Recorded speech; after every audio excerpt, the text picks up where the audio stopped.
Hey folks, welcome back. In this video we're going to go over 3 worked examples to show you how to do problems involving EMF and internal resistance.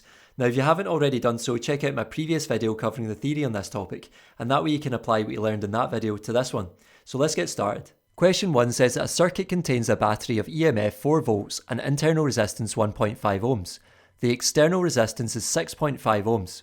Part A says to sketch this circuit. Well, if you sketch this, it should look something like this, where we've got our cell of EMF 4 volts in there next to an internal resistor of resistance 1.5 ohms, and these are enclosed in this dashed line box, and then we have wires going on to connect to a 6.5 ohm external resistance. Part B says to find the current flowing in the circuit. So writing down what we know from the question, we're trying to find the current I. We know the EMF E is 4 volts. We know the external resistance R is 6.5 ohms and the internal resistance small r is 1.5 ohms.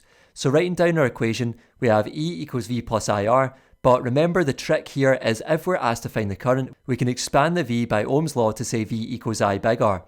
So this equals IR plus IR, and then we can factorise the current outside the brackets to say this equals I times R plus R. And this simplifies things for us so that we can then just sub in the numbers. So subbing in the numbers here, we have 4 is equal to I times 6.5 plus 1.5, and so simplifying this gives us 8I is equal to 4, and all I've done is swap the sides there as well, and then we can divide by 8 on both sides to get I equals 0.5 amps.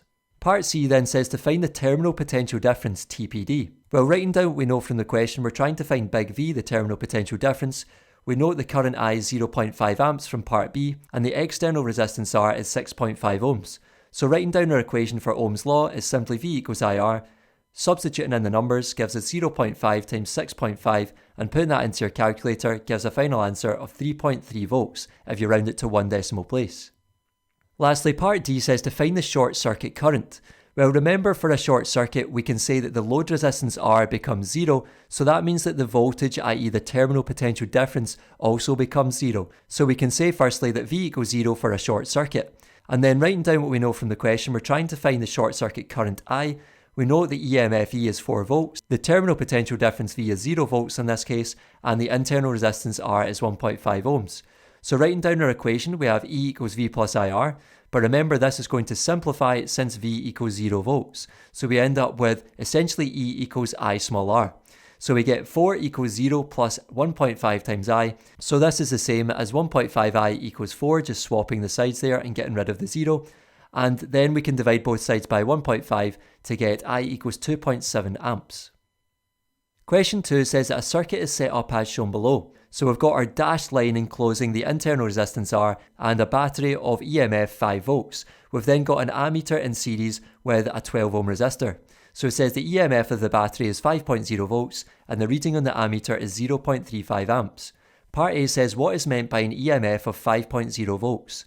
Well, remember whenever you see a definition question with a number with a value, you need to use that value with your definition of EMF. So remember EMF is defined as the energy given to each coulomb of charge that passes through the source. However, I need to use this value of 5.0, so I could say that this means that 5 joules of energy is supplied to each coulomb of charge that passes through the supply. And there I've used the value of 5 in my definition of EMF.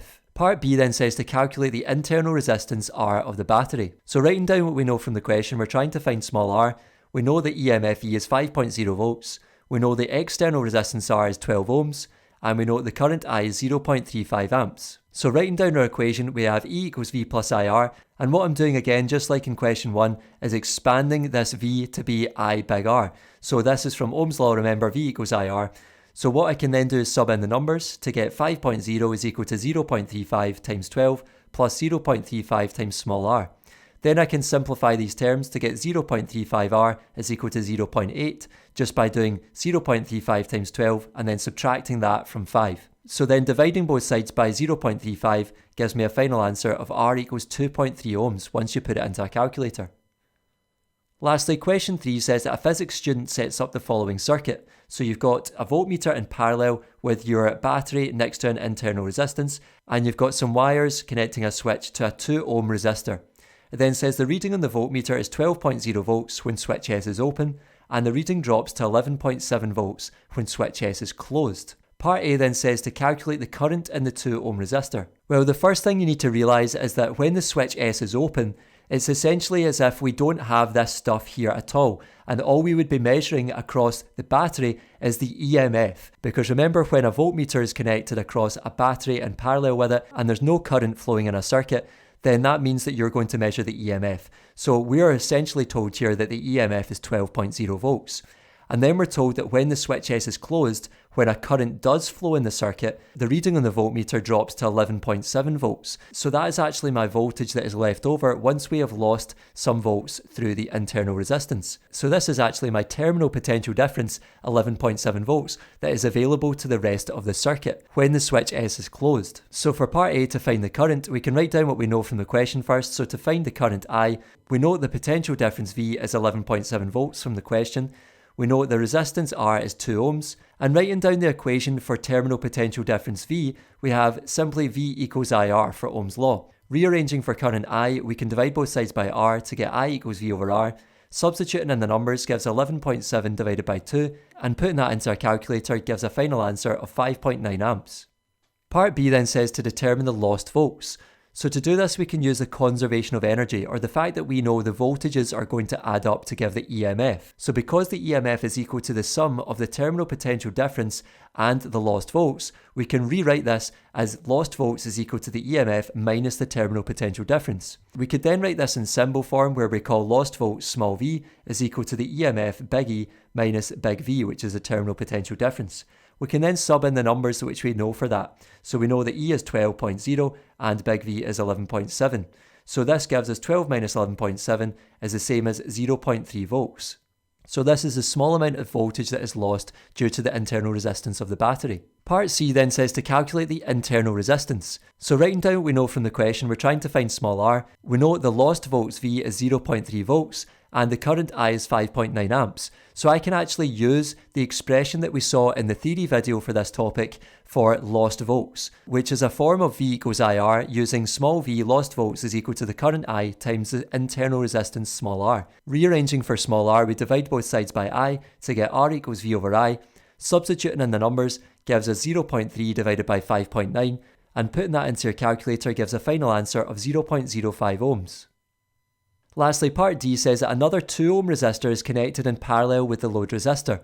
What happens to the terminal potential difference? Explain your answer. So going back to the circuit diagram here, we're asked to explain what will happen to the terminal potential difference in the circuit when we add another 2 ohm resistor in parallel with this first one. So firstly, what you should know is that if you add a resistor in parallel with another resistor that already exists, then the total external resistance big R is going to decrease. This means that the total current I must increase in the circuit, because remember, resistance is the opposition to a current flow. So they're basically just opposites. So if total resistance R decreases, then the current I must increase.